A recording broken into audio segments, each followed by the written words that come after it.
పులివెందుల సమస్యల్ని గత పాలకులు గాలికి వదిలేస్తే కూటమి ప్రభుత్వం పరిష్కారానికి ప్రయత్నిస్తోందని ఆర్థిక మంత్రి పయ్యావుల కేశవ్ తెలిపారు.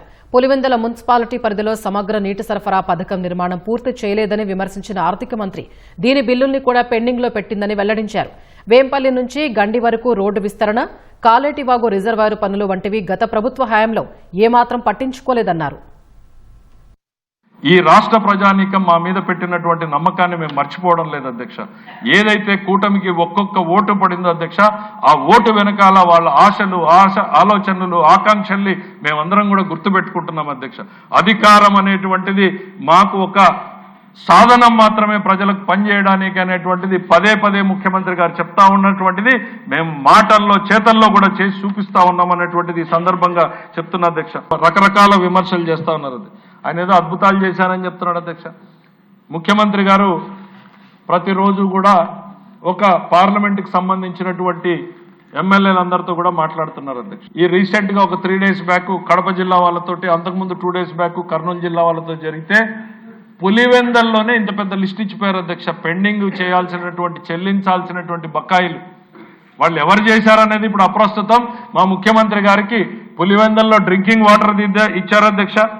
పులివెందల్లో దాదాపు 19 కోట్లు ఒకటి ఇచ్చారు. బనానా ప్రాసెసింగ్ ప్లాంట్ ఇచ్చారు. మున్సిపాలిటీలో 34 కోట్లు ఇచ్చారు. రూరల్ ఇంకో 23 కోట్లు ఇచ్చారు.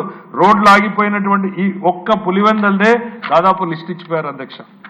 డోన్ది దీనికన్నా పెద్దది ఇచ్చారు అధ్యక్ష. ఆడపోయి వాళ్ళు ప్రెస్ మీట్లు మేము ఇవి చేసాము, ప్రతి రూపాయి కూడా ఈ ప్రభుత్వం వచ్చిన తర్వాతనే చెల్లించింది అన్నటువంటి విషయాన్ని వాళ్ళకి చెప్తున్నా అధ్యక్ష. ఎస్పెషల్లీ జేజేఎం అధ్యక్ష. డోన్లో వాళ్ళు ఏదో గొప్పగా చెప్పుకుంటున్నారు మేము జేజేఎం చేశామని. ప్రతి రూపాయి కూడా ఈ ప్రభుత్వం వచ్చిన తర్వాతే చెల్లించామనేటువంటి చెప్తా ఉన్నాం అధ్యక్ష. ఈరోజు బయట కూర్చుని ఆర్థిక మంత్రి గారు చాలా పెట్టారు అధ్యక్ష.